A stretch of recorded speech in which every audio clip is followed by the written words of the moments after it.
But the government's approach to analyzing foreign technology was just the beginning of their creative interpretations of potential threats. The same institutional mindset that investigated Allied surveillance equipment would soon be applied to projects that made international intelligence cooperation look completely straightforward by comparison. Cold War experiments that defy logic. Project MKUltra launched in 1953 as the CIA's most ambitious attempt to develop mind control techniques through chemical manipulation.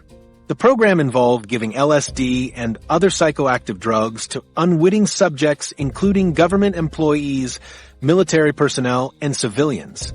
Someone convinced senior intelligence officials that drugging people without their knowledge was a legitimate research methodology for understanding Soviet brainwashing techniques. The program continued for over 20 years and involved dozens of universities, hospitals, and research institutions across America.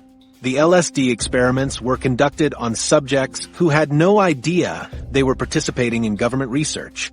CIA operatives would slip drugs into drinks at parties, conferences, and social gatherings to observe the effects on unsuspecting victims. The researchers documented everything from mild disorientation to complete psychological breakdown in subjects who thought they were just having normal social interactions.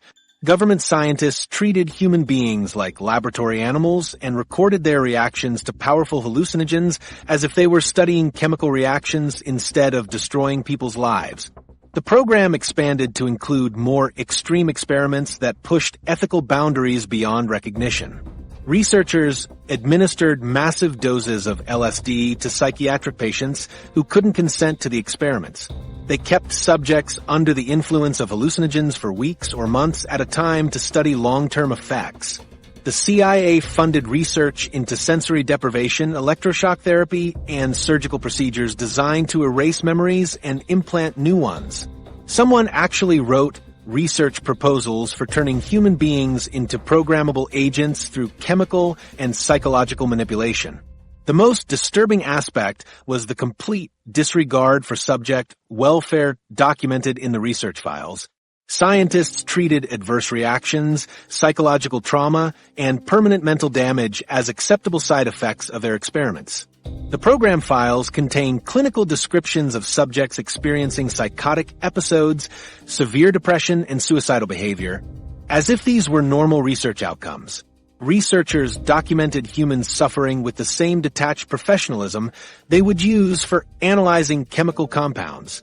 The bureaucratic structure around MKUltra was designed to hide the program's activities from oversight and accountability. The CIA created front organizations and shell companies to fund research without revealing government involvement. Universities and hospitals received grants for psychological research without knowing they were participating in illegal human experimentation. The compartmentalization prevented researchers from understanding the full scope of the program while protecting senior officials from legal responsibility. The program's operational goals were completely unrealistic given the complexity of human psychology and consciousness. The CIA wanted to develop reliable methods for controlling human behavior through chemical manipulation. They believed they could create programmable agents who would follow orders without question or memory of their actions. These objectives required understanding of neuroscience and psychology that didn't exist in the 1950s and still doesn't exist today. Project Bazaar ran parallel to MKUltra, but focused on animal subjects for radiation and behavioral control experiments. Starting in 1965, researchers exposed primates to various forms of radiation to study the effects on behavior and cognitive function. The experiments involved subjecting monkeys and apes to controlled doses of radioactive materials while monitoring their responses to training and environmental stimuli. Someone convinced government officials that irradiating animals would provide useful data about human performance under nuclear attack conditions. The primate radiation experiments were conducted at multiple facilities with different exposure protocols and measurement techniques. Researchers documented how radiation affected animal learning, memory, social behavior, and physical coordination. The experiments required specialized facilities for containing radioactive materials and monitoring long-term health effects in animal subjects. The program generated detailed data about radiation's impact on primate behavior while contributing nothing to legitimate medical research or national security. The animal experiments expanded to include surgical procedures for implanting control devices in primate brains. Researchers installed electrodes and transmitters in monkey skulls to test whether they could control animal behavior through electronic stimulation. The surgical techniques were similar to those used in the earlier dog control experiments, but applied to more complex subjects with advanced cognitive abilities. The program files contain detailed surgical protocols and behavioral analysis reports that treat living primates like electronic equipment. Project Iceworm represented the most ambitious and impractical Cold War construction project ever attempted. From 1959 to 1967, the military spent enormous resources building a secret missile base underneath Greenland's ice sheet. The project involved constructing tunnels and facilities in one of the most hostile environments on Earth to deploy nuclear missiles closer to Soviet targets. Someone convinced Pentagon officials that building an underground city in Arctic ice was a practical military strategy. The Iceworm construction required developing entirely new engineering techniques for working in extreme cold conditions. Military engineers had to solve problems like preventing ice formation in tunnels, maintaining structural integrity in shifting ice, and supplying remote facilities with power and materials. The project consumed massive resources while producing a base that was completely impractical for military operations. The ice constantly shifted and damaged structures, making the facility unusable for its intended purpose. The environmental challenges were insurmountable despite years of engineering effort and millions in funding. The Greenland ice sheet moves constantly, crushing any permanent structures built within it. The extreme cold made equipment maintenance nearly impossible and created dangerous working conditions for personnel. The remote location made supply delivery incredibly expensive and logistically complex. The project continued for 8 years before officials finally acknowledged that building missile bases in moving ice was impossible. The financial costs were staggering for a project that produced no usable military capabilities. The construction required specialized equipment, materials, and personnel trained for Arctic conditions. Transportation costs alone consumed enormous resources because everything had to be shipped to one of the most remote locations on Earth. The project employed hundreds of workers and engineers while contributing nothing to American defense capabilities. These programs reveal how Cold War paranoia could transform any theoretical concept into expensive government research regardless of practical feasibility. The same institutional culture that enabled legitimate intelligence innovations also produced programs that violated basic ethical principles and ignored fundamental scientific limitations. The declassified documents show that government agencies were willing to pursue any idea that might provide strategic advantages over Soviet forces. The pattern across all these programs was institutional willingness to ignore obvious problems if projects aligned with Cold War objectives.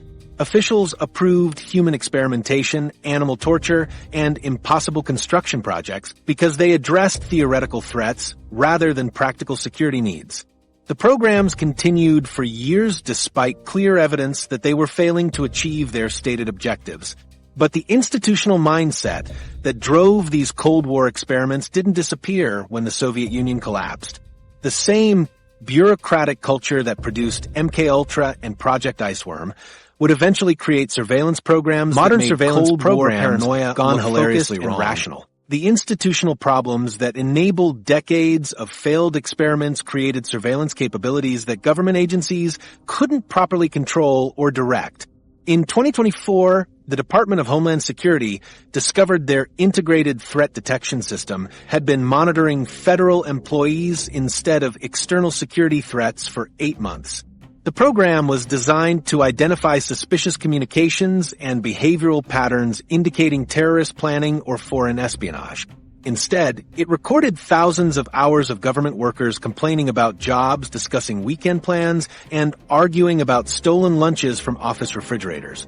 The discovery process was incredibly awkward for everyone involved. Intelligence analysts started recognizing their own voices in surveillance recordings that had been classified as potential threat communications. Analyst Rodriguez was reviewing flag conversations when she heard herself discussing lunch plans with her cubicle neighbor. The conversation had been transcribed, analyzed for suspicious keywords, and filed as a potential security concern because she mentioned meeting someone at a restaurant near a government building. She had to listen to herself debate sandwich versus salad choices while reading official intelligence assessments of her food preferences. Other analysts discovered they had been investigating their own colleagues without realizing it. The surveillance system monitored break room conversations and flagged discussions about work frustrations as potential insider threats. Agent Thompson found detailed reports analyzing his conversations with coworkers about overtime scheduling and budget cuts. The reports included behavioral assessments suggesting that employees complaining about workload increases might be vulnerable to foreign recruitment attempts. Normal workplace complaints were being treated as potential security vulnerabilities. The situation worsened when analysts realized they had been inadvertently recorded criticizing supervisors. Multiple employees discovered that private conversations about management decisions had been transcribed and analyzed as potential workplace sabotage indicators. Supervisor Williams learned that his own surveillance program had been monitoring employees discussing his leadership style and management competence. Intelligence reports contained detailed analysis of workplace morale issues interpreted as security concerns. The cascade of privacy violations created massive HR nightmares throughout the agency. Employees filed formal complaints about having personal conversations monitored without consent or knowledge. The program recorded discussions about medical appointments, family problems, and financial difficulties that employees thought were private workplace conversations. HR departments had to investigate privacy violations committed by their own security apparatus. Legal implications started accumulating immediately. Government lawyers had to determine whether accidentally surveilling federal employees constituted illegal domestic spying operations. The program operated under authorities designed for monitoring external threats, not government workers. Agency officials faced potential lawsuits from employees whose private conversations had been recorded and analyzed without proper legal justification. The Justice Department reviewed whether the surveillance program violated federal privacy laws and employee rights. The mundane conversations classified as intelligence reports were absolutely ridiculous.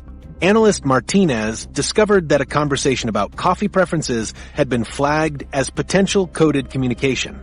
The intelligence report analyzed whether references to different coffee types might represent geographic locations or meeting signals. Someone wrote a 3-page threat assessment about whether requesting extra cream and sugar indicated suspicious behavior patterns.